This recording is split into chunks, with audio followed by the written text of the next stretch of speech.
Greetings everyone, I'm Mervin G. Panamares and I'm gonna do a lecture on how to construct ACAs, developing and analyzing the alternatives. So the learning outcomes of my presentation would be to be able to develop logical and valid ACAs or alternative courses of actions, and also to be able to analyze each alternative comprehensively. So first, before I do my lecture, I'm gonna do a recap on the last reporter's presentation. So the topic was about establishing the decision criteria and assigning weights to each of the criterion, wherein the highest priority criterion is given the most weight, while the lowest priority criterion is given the lower or least weight, wherein also that there are no criterions that have the same weight given. So for an introduction of my report, in developing alternatives, a researcher must look for new perspectives in different ways. Creativity is also vital in having a well-rounded choice or alternative. And there shouldn't be any prejudiced or biased decision in making or developing the alternatives and also in analyzing them. Once the criteria had been set, the proponents are now able to develop alternatives. So first, in develop alternatives, they must be either mutually exclusive or mutually independent. Mutually exclusive or mutually independent, meaning that they cannot be done all together because they are competing in the same category. Equally competent alternatives require that all proposed alternative must be competent or equal. Just like I said earlier, there should not be prejudiced or biased decisions in making those alternatives.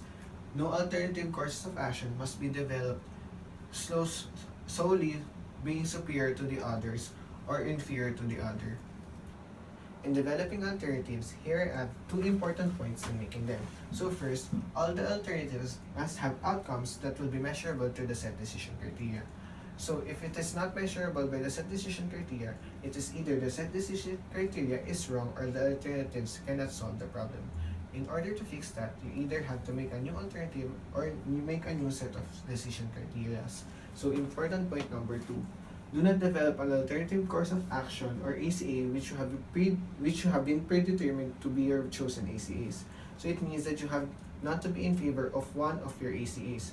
You have to be unbiased in making your ACAs. So here I have an example of ACAs. This is an example of ACAs by the New Ping Ping Section Restaurant Analysts. So ACA 1, 2, and 3. ACA 1, branching out. ACA 2, investment on money market instruments. ACA 3, engagement in food cart business. So now that we have developed alternatives, we can now analyze those alternatives using the following. A, required financing. B, analysis of the cost associated with the implementation. C, analysis of the expected returns. D, benefits and advantages. And lastly, E, possible hindrances and disadvantages. So here I have an example for ACA 1, which is branching out for the New Ping Ping Section and Restaurant. So A, required financing. The proponent should be able to determine the possible funds needed for this project should this ACA be implemented.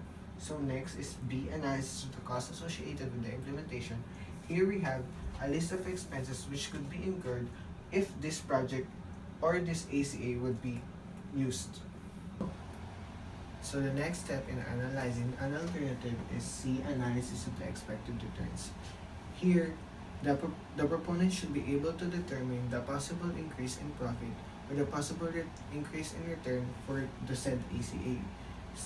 If a project is big, the analysis of expected returns should have the payback period and accounting rate of returns. Since branching out is a big project for a company, I included this in the example. Next, the benefits and advantages of ACA 1, which is branching out. Here, the proponent should be able to enumerate the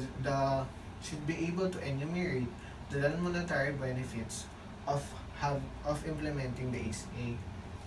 Here, they gave out branching out gives the business the ability to attract and retain new customers, and expanding a business gives the opportunity to staff the firm with new and qualified people.